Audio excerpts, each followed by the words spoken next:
What's going on? My name is Freelon. I'm a hip-hop artist and MC in the band The Beast. I'm also a professor in the music department at UNC Chapel Hill. Go Heels.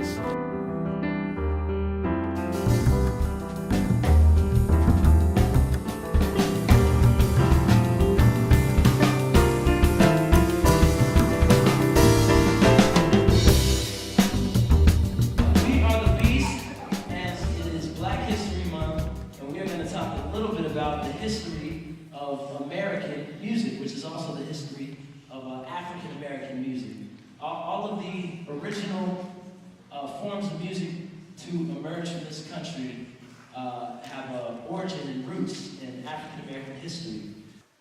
When we're talking about hip hop in Africa, what we do is certainly influenced by music from Africa and the African diaspora. You cannot move forward in life without looking back at the traditions of your ancestors, at what people did before you as a musician. You can't move forward without looking back.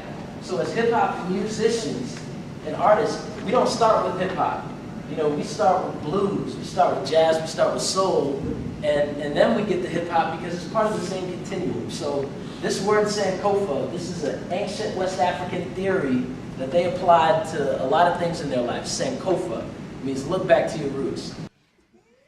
Yo, Sojourner the Tom Joyner, I'm the rap's Nat Turner, Cackalack on my back, and this rap is my burner. From Dr. J to Fannie Mae to Sammy Davis, Annie Mae to Marvin Gaye, they paid their way through the streets. I'm like Tommy Smith and John Carlos, I never settle. Cackalack on my back, and this rap is my medal. I'm a rebel like Ella Fitzgerald, an African American, Carolina resident. Peace. Nelson Mandela compelled us to be rebellious. Ellis Marcellus was a legendary relic, and Ella Fitzgerald a heroine to the fellas. Not heroin that kill us, but heroin to embellish. Cherish your heritage, regardless of what they tell us. I'm telling kids they only scar us because they're jealous. They plant paraphernalia so they can jail us. But the brilliance in all of us is inherent. I'm half Kanye and half MK Asante. Plus Cassius Clay, but stay ashy like Pompeii. I'm half baller and half scholar. And make the shorties go nuts like Washington Carver. And you don't have to go to Harvard.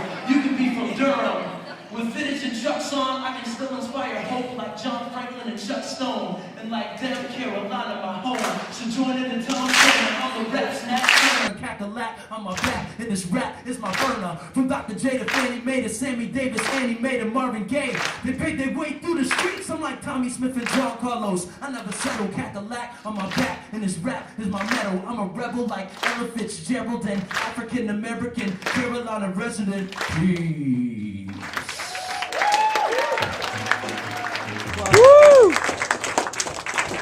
So one of the important things to understand about spirituals, you know, they emerged out of a musical tradition that is rooted in the African experience and the African musical scene, to use a contemporary term.